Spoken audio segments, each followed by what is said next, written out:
Welcome aboard, passengers. Mega Sim here. How are you? I hope you are well.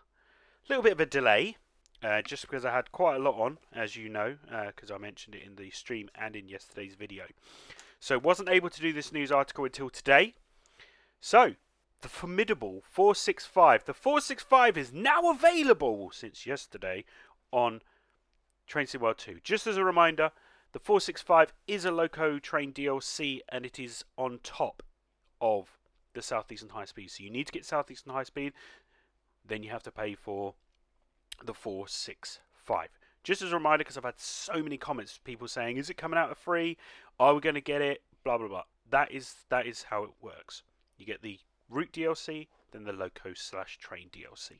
Anyway, let's get to it. So built for passenger services in the Southeast London and Kent, the BR Class 465 EMU is a staple of daily life through the Medway towns. And in Train Sim World 2, you can experience 3 flavours of commuter action on the 465/9 subclass. So it's operable on the included services between Gravesend and Rainham, as well as between Rochester and Gillingham. However, the nature of the /9 is truly put to use on the handful of Gravesend to Faversham services. These special extended services trains see networkers on trains to and from Ramsgate, yes, for high capacity holidaymaker trips linking North Kent and the Kent coast. And that's the thing, I've said this before. When I used to go on the slam doors and I would end up being on an EMU on a 465, it would always be from Waterloo East, so Charing Cross, Waterloo East, over to Ramsgate. So yeah, that's how I was able to go on these trains. Anyway, here's 10 details that feature in the 465 for Train Sim World 2. So a callback to days past, the headlight lamps feature the British Rail logo, a sign that these units have been working hard since the Network Southeast days. So I've not noticed that. So the next video I'm going to do, I'm going to have a close-up of that, seeing the Network the British Rail logo on the headlights, on the headlamps. So the cab has been recreated with full authenticity, including accurate buttons, switches and decals. Keep an eye on the time in proper 1990s style by checking the in-cab digital clock, which resides next to the speedometer, and set the atmosphere to your taste with clickable ventilation and heater switches. The former being a distinctive feature for the Metcam networkers following the introduction of cab roof-mounted aircon. Even in the harshest of winters, very little snow builds up on the front of the 465, and this has been recreated based on photos from previous snowfall seasons. If that's the case, I'm probably going to do a snow route soon. We'll do the scenarios and then we'll do a snow route, if I remember. Keeping spick and span is an important part of any railway, but the underframe often gets dirtier quicker than any other part of the unit, and it isn't touched in train washes. So the SE dark blue gets a little worse for wear below the floor line. So yeah, we'll have a closer look at that on the next upcoming videos. So from the horn to the guard's bell, of course, the iconic motor sounds. Oh yes, we love those sounds, don't we? Everything about the Class 465 is as unique as it can get. And that is why they did the right thing and approached Armstrong Powerhouse to be able to use their authentic sound set for this unit. Let's hope they use Armstrong Powerhouse a bit more. As per all trains in Train Sim World 2, the safety systems start out in an isolated state. However, what most trains do not have is an external visual indication of this.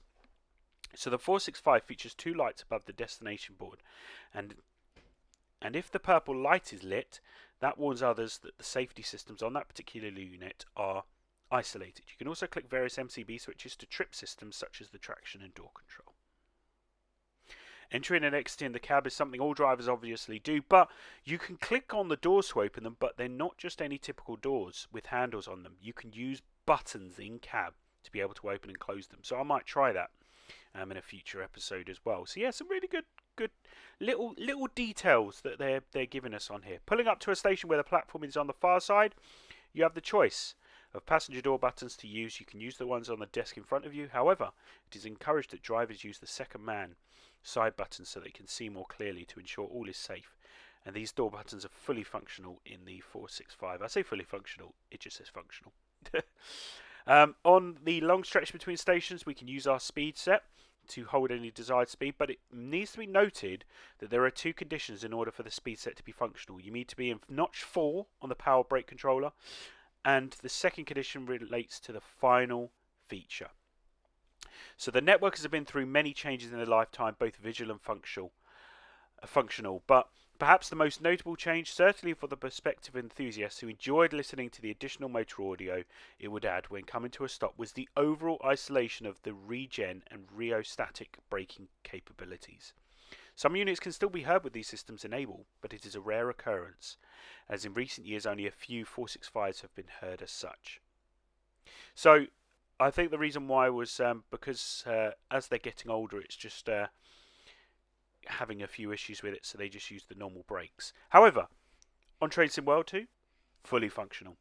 It is these functions which are required in order for speed set to work, so at your discretion you can choose to have regen braking either enabled or disabled. Why would you have it disabled? Always switch it on. It sounds so good. While disabled by default, enabling the regen brake will not only allow you to take advantage of the speed set, so cruise control, because what it's doing is it actually uses it to hold its speed on downhill stretches, so that's good.